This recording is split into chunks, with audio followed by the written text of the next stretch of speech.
Vamos a estar estudiando estos párrafos, el último capítulo de Filipenses desde el 19 al 30, capítulo 1. Y el título de hoy se llama El privilegio de vivir para Cristo y sufrir por Él. ¿Por qué?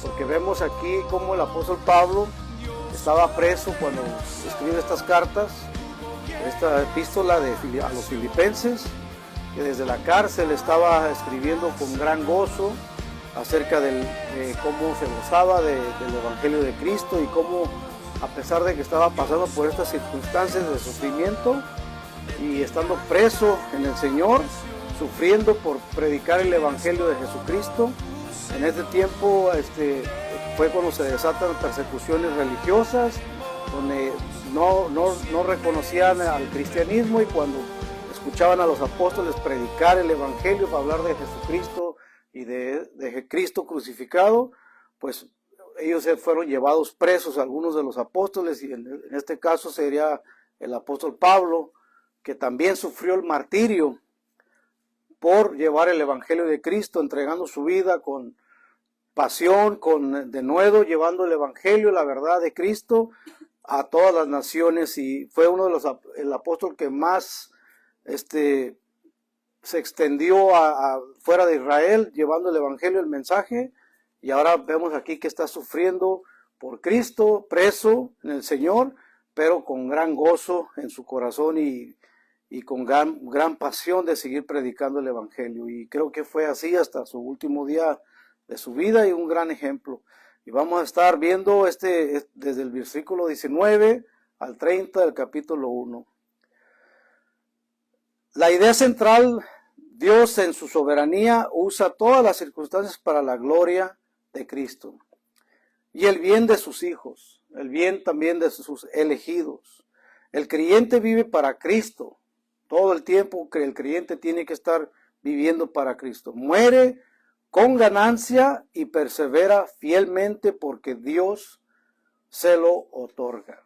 O sea, Dios es el que nos da la perseverancia, Dios es el que nos ayuda a estar en la fe. Primeramente es un regalo, un don de Dios, el creer en Jesucristo, y aquí vemos el claro ejemplo del apóstol Pablo. Dios le concede tanto creer como sufrir por Él, y esto Pablo lo vivió en carne propia: su fe, el sufrimiento por Cristo, sufrir las prisiones y el martirio mismo cuando fue llevado al martirio. Y vamos a estar leyendo el versículo 19 y el 20 del capítulo 1. Aquí en estos dos versículos vemos que Dios usa todas las cosas para el bien de sus elegidos. Vamos a leer, tomar lectura, Filipenses 1, 19, 20, dice: porque sé que por vuestra oración y la suministración del Espíritu, con mayúsculas refiriéndose al Espíritu Santo, y dice el Espíritu de Jesucristo, esto resultará en mi liberación, conforme a mi anhelo y esperanza de que nada seré avergonzado. Antes bien, con toda confianza, como siempre, ahora también será magnificado Cristo en mi cuerpo, o por vida o por muerte. Aquí el apóstol Pablo hablando acerca de que estaba preso en el Señor, y que dice que en su cuerpo iba a ser manifestado y glorificado nuestro Señor Jesucristo. Pablo tiene plena confianza en la providencia de Dios. La iglesia participa mediante la oración. El Espíritu Santo sostiene al creyente en medio de las pruebas. Es el Espíritu Santo el que nos lleva pasando estas pruebas que a veces Dios permite en nuestras vidas. Y es el Espíritu Santo el que nos ayuda a sobresalir, a sobrevivir estas pruebas. El propósito supremo no es la comodidad de Pablo. Aquí vemos que no era la comodidad de Pablo, sino que Cristo sea glorificado mediante la vida de Pablo. La providencia de Dios gobierna aún el encarcelamiento del apóstol. Nada ocurre por accidente. Dios ordena todas las circunstancias para cumplir sus propósitos eternos.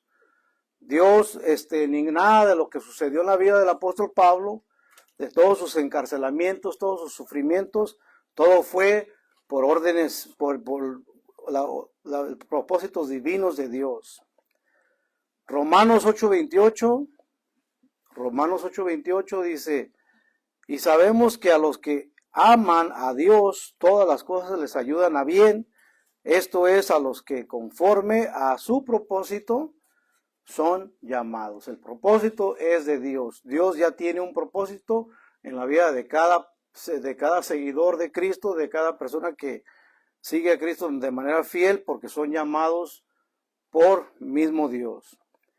Ahora vamos a leer el versículo 21 y 26, y aquí vemos el centro de la vida del creyente, tiene que ser Jesucristo. Filipenses 1, 21, 26. Vamos a leer, porque para mí el vivir es Cristo y el morir es ganancia. Mas si el vivir en la carne resulta para mí en beneficio de la obra, no sé entonces qué escoger, porque ambas cosas estoy puesto en estrecho, teniendo deseo de partir y estar con Cristo, lo cual es muchísimo mejor, pero quedar en la carne es más necesario por causa de vosotros o causa de ustedes. Y confiado en esto, sé que quedaré, que aún permaneceré con todos ustedes para vuestro provecho y gozo de la fe, para que abunde vuestra gloria de mí en Cristo Jesús, de Cristo Jesús, por mi presencia otra vez entre vosotros. Pablo, aquí vemos que él está diciendo que para él morir en Cristo, mucho mejor porque estaría con Cristo. Pero dice, pero si vivo aún, o si sigo viviendo, dice, también es bueno porque seguiré compartiendo el evangelio. Es todo lo que dice el apóstol Pablo, y ganando más almas para Cristo, para que Cristo sea glorificado en la vida del apóstol Pablo. Cristo no ocupa una parte de la vida, Él es la vida central de cada uno de nosotros. La muerte no es derrota para el creyente. Vemos aquí que el apóstol Pablo dice claramente que prefiere morir para ya estar así en presencia de Cristo y gozar de la gloria del Señor, pero vivir también, dice, sería bueno porque entonces ahora puede continuar en la obra para seguir alcanzando más almas para Cristo. Ese era todo el propósito que tenía el apóstol Pablo, Dios para con Pablo, de llevar el evangelio usando instrumentos escogidos como es la vida de los apóstoles y es la vida de cada uno de nosotros que estamos en Cristo Jesús para seguir llevando este mensaje de salvación al mundo. El cielo es estar con Cristo. Nuestra bendición de ir al cielo es estar en la presencia del Señor.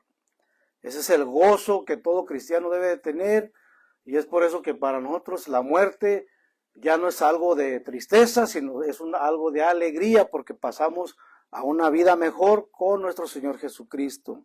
Pasamos a la vida eterna. El creyente vive para servir a Cristo y a su iglesia. Todo creyente verdadero debe de tener en su mente de seguir viviendo para Cristo, pero sirviendo aún a la iglesia del Señor. O sea, no vivimos para nuestras propias alegrías, no vivimos para nuestra propia carne, sino también para servir a Cristo como siervos fieles. Todo creyente, esa es la mentalidad del que está en Cristo. Ahora, la unión con Cristo transforma completamente la perspectiva de la vida y la muerte.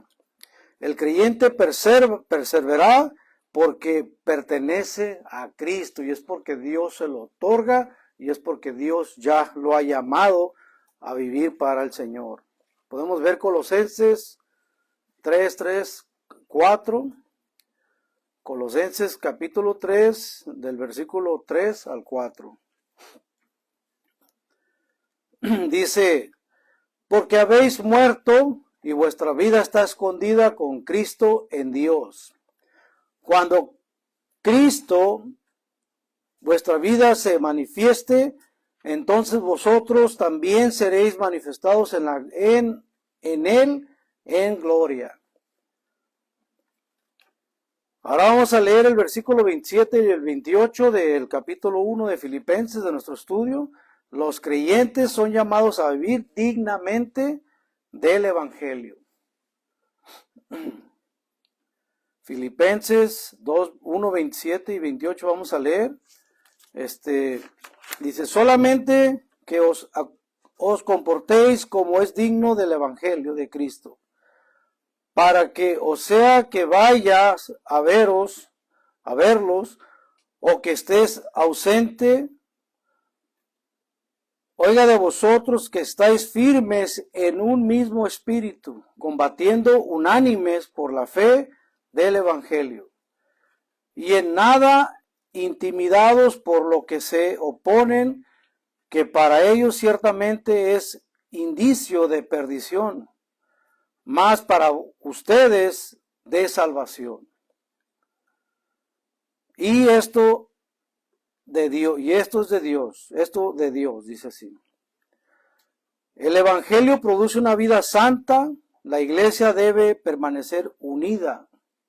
Los creyentes no deben vivir gobernados por el temor. Por eso es que digo que nuestra perspectiva de la muerte ha cambiado después de que hemos conocido el Evangelio. ¿Por qué? Porque ahora la muerte ya no es tristeza, ya no es nada de tener miedo, nada de tener temor, sino que debemos estar con gozo, que vamos a estar en la presencia de Cristo y de nuestro gran Dios por toda la eternidad. La perseverancia evidencia la obra salvadora de Dios. Nuestra perseverancia evidencia la obra soberana de Dios.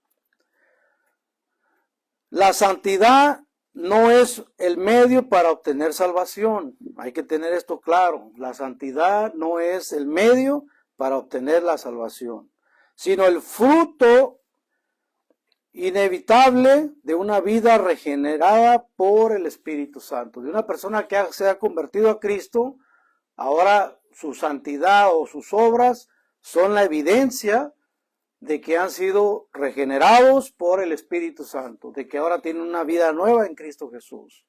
Entonces el fruto de las obras que hagamos o de nuestra santidad es la evidencia clara de una persona que ha conocido a Cristo verdaderamente o que tiene una conversión en Cristo Jesús. La santidad no nos da salvación. Ni obtenemos la salvación por méritos o por obras. Es por regalo y por gracia de Dios, únicamente porque Él ha tenido misericordia de nosotros. Y eso lo podemos ver en Efesios 2:10. ¿Por qué? Porque las mismas obras que hacemos son hechas de antemano por Dios para que nosotros andemos en ellas. Dios de antemano prepara las buenas obras que hagamos o cualquier cosa que hagamos para Cristo, es la evidencia de que ya hemos sido regenerados. ¿Por qué? Porque ya somos hechura suya de Cristo Jesús. Efesios 2:10 dice así, porque somos hechura suya, creados en Jesucristo, para buenas obras, las cuales Dios preparó de antemano para que anduviésemos en ellas.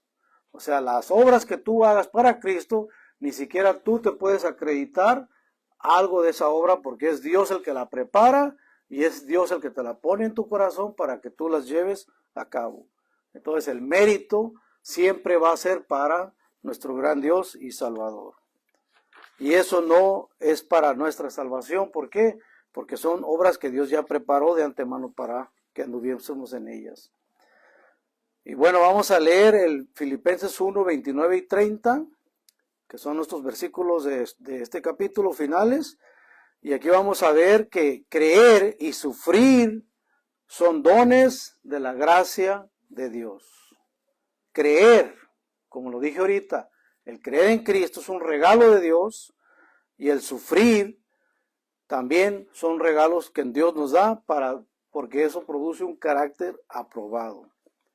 Así que no pensemos que siempre porque estemos en sufrimiento o pasando por alguna enfermedad, o pasando por persecución o cualquier cosa que estemos sufriendo, no pensemos que eso significa que Dios nos ha abandonado o que Dios no está de nuestro lado, o que Dios no está contigo. Al contrario, Dios a veces permite este tipo de sufrimientos para que nosotros produzcamos, para que nosotros dependamos más de Dios, y también nuestros sufrimientos producen un carácter aprobado. Esto lo vamos a ver ahorita. Bueno, Filipenses 1, 29 y 30 dice, porque a vosotros es concedido a causa de Cristo, no solo que creáis en Él. Ven cómo es concedido por Dios, dice, porque a vosotros es concedido a causa de Cristo, no solo que creas en Él, sino también que padezcáis por Él,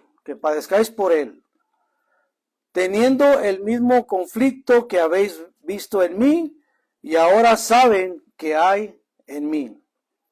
Aquí el apóstol Pablo claramente dice que fue concedido para nosotros el creer en Él. O sea que no es algo que nació en nosotros, como dice Efesios 8:9.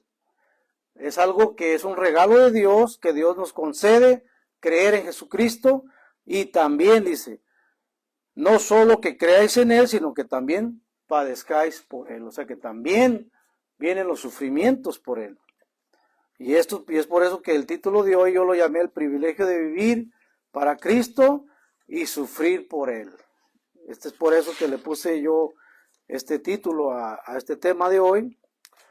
Y bueno, la fe es un regalo de Dios. Vemos que la fe, el que es lo mismo que el creer en Él, viene y es concedido por Dios, así que es un regalo.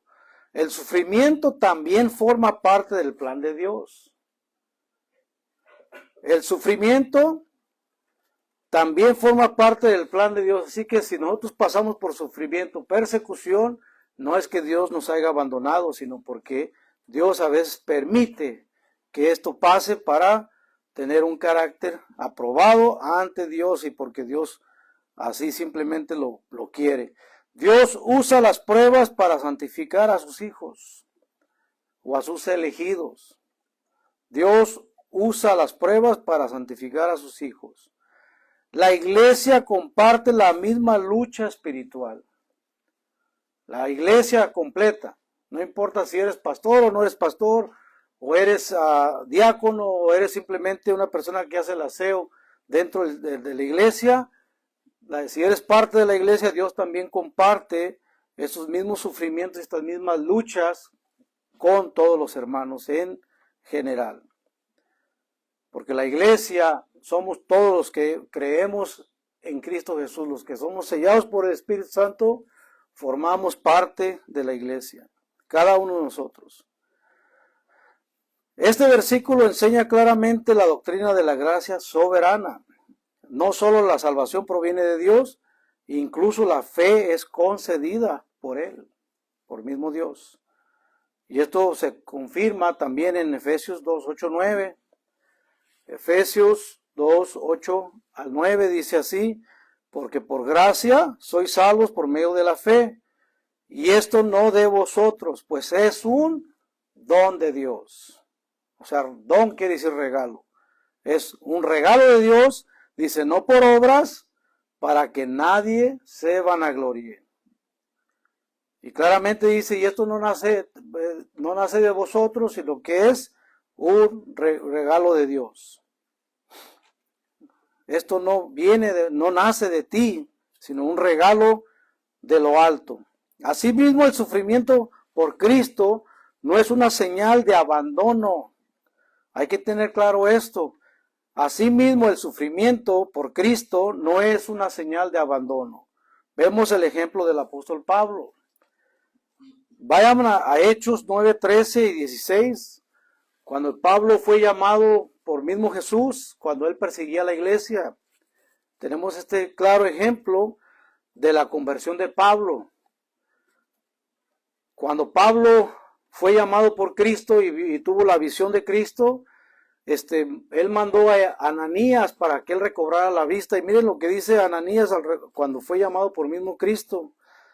Dice, Vamos a leer del Hechos 9, 13 y 16. Dice, Ananías respondió, pero Señor, he sabido que este hombre ha tratado muy mal a tus santos en Jerusalén.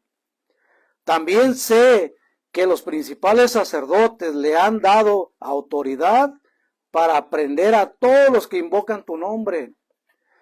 Y el Señor le dijo, ve allá, porque él es para mí un instrumento escogido. Él va a llevar mi nombre a las naciones, a los reyes y a los hijos de Israel. Yo le voy a mostrar todo lo que tiene que sufrir por causa de mi nombre. Y esto fue así cuando fue la conversión de Pablo, cuando Cristo mismo manda al hermano Ananías para que vaya a imponer sus manos sobre Pablo. Él tenía temor de ir con él porque Pablo estaba persiguiendo a todos los creyentes y los estaban entregando a los principales sacerdotes para que sean condenados. Pablo era un perseguidor de la iglesia, Pablo perseguía a todos los creyentes, a todos los cristianos, y él mismo los entregaba para que fueran condenados. Entonces Pablo, cuando es llamado por Cristo Jesús, pierde la vista. Y ahora Cristo le dice a Ananías, ve para que recobre su vista. Y si Ananías se negaba porque sabía quién era Pablo. Y decía, no, Señor, pero ¿cómo? Si él ha hecho gran daño a todos tus santos en Jerusalén. Ve, porque es para mí un instrumento escogido y le voy a mostrar todo lo que va a sufrir por mi nombre. Y Pablo fue uno de los que llevó el mensaje del evangelio, tanto como a reyes como gobernantes de la política en aquel tiempo que era el Imperio Romano. A gente muy importante de altos mandos, fue Pablo el que llevó este mensaje cuando fue encarcelado y que fue trasladado y lo llevaban con gobernadores, y él siempre les compartió el evangelio y todo se cumplió al pie de la letra. Y aquí podemos ver la soberanía de Dios, de cómo Dios elige a sus siervos y cómo Dios los escoge para el propósito de Dios Todopoderoso. Y que aún los sufrimientos de Pablo también son partes del propósito de Dios. Y lo mismo será para cada uno de nosotros. O sea, todos tenemos nuestras luchas, nuestras batallas de algunas diferentes maneras, pero es parte del propósito de Dios, de la soberanía de Dios y de la elección. Aquí vemos la elección, la doctrina de la elección de Dios y de la soberanía de Dios. Todo está bajo el control, bajo el propósito de Dios Todopoderoso. Y Pablo es un gran ejemplo de lo que se vivió, de lo que es la doctrina de la elección y de la soberanía de Dios. El sufrir por Cristo es un privilegio otorgado por Dios para conformarnos a la imagen de su Hijo. El sufrir por Cristo es un privilegio otorgado por Dios para conformarnos a la imagen de su Hijo. Vayan a Romanos 8:17. Romanos 8:17 dice así. Romanos 8:17, y sí, hijos, también herederos de Dios y coherederos con Cristo, y si que padecemos juntamente con Él, para que juntamente con Él seamos glorificados.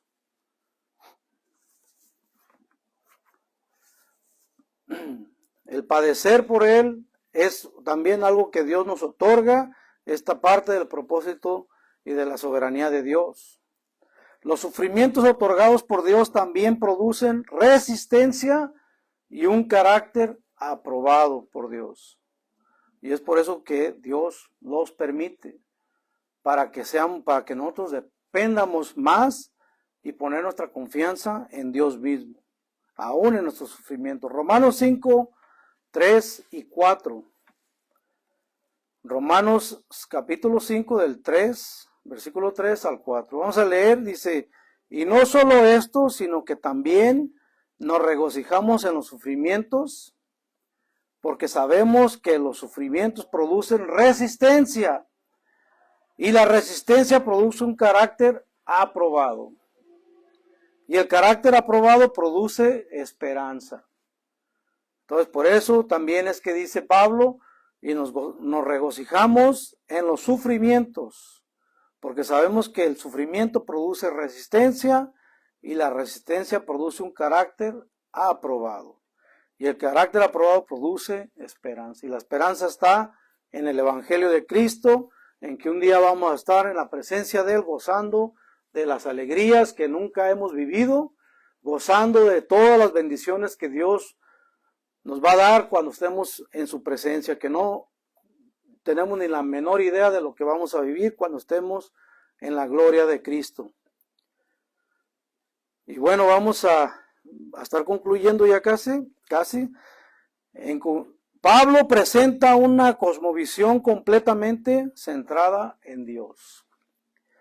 Pablo presenta una cosmovisión completamente centrada en nuestro Dios. Desde una perspectiva reformada, este pasaje resalta 4 grandes verdades. Una, Dios gobierna soberanamente todas las circunstancias para su gloria y el bien de su pueblo, el bien de sus elegidos. La segunda dice, la vida del creyente está completamente centrada en Cristo, por eso la muerte es ganancia. La muerte ya no debe ser temor para el creyente, ya no debe ser algo espantoso. Para nosotros la muerte es ganancia. ¿Por qué? Porque vamos a la presencia de Cristo para vivir una eternidad con Él. 3. La salvación produce una vida digna del Evangelio, perseverando en unidad y santidad. Y la cuarta es tanto la fe como el sufrimiento son dones de la gracia soberana de Dios, quien persevera a sus hijos hasta el final. Todo verdadero creyente, todo verdadero hijo de Dios que está sellado por el Espíritu Santo, que es portador del Espíritu Santo, el Espíritu Santo nos va a ayudar a perseverar en la fe hasta el día que Cristo vuelva o que vayamos nosotros con Él. Y es por eso que pues, nosotros no debemos de tener temor. ¿Por qué? Porque la Biblia nos enseña claramente que debemos de poner nuestra esperanza, nuestra confianza en Jesucristo, de la obra redentora de lo que Él hizo por nosotros, y que gracias a ese sacrificio perfecto, nosotros seremos bendecidos, regenerados, perdonados y justificados por medio del Evangelio de Cristo. Por medio de la muerte y la resurrección de Cristo, nosotros tenemos esta esperanza, esta victoria ganada, y sabemos que nada ni nadie nos podrá separar del amor de Dios, como dice Romanos. Y con esto vamos a terminar. Este pasaje nos llama a vivir con la misma convicción de Pablo, que Cristo sea magnificado en todo, ya sea por vida o por muerte, descansando en la soberanía y fidelidad del Señor Jesús, y todo sea para Él la gloria por siempre y por todos los siglos. Vamos a terminar con una oración. Padre, te damos gracias en el nombre de Jesucristo, Señor. Te damos gracias por las bendiciones que tú nos das de conocer tu evangelio y de tener esa seguridad de salvación, Señor. Tener esa confianza, Padre, que lo que Cristo hizo por nosotros en la cruz ha sido eficaz y nos ha sellado para siempre, Señor, y nos ha guardado para ti, comprado con la sangre preciosa derramada de Jesús, comprados para ti, Señor, y te damos toda la gloria por este evangelio precioso, por esta bendición de poder tener esta redención y salvación, poder tener este perdón de pecados a través del sacrificio de tu Hijo amado, Señor. Te damos la gloria, la honra por siempre y por todos los siglos, Señor, porque tú eres el único merecedor de toda gloria, el único digno, Señor, de recibir todo honor. Padre, en el nombre de Jesús, toda la gloria sea para ti. Amén.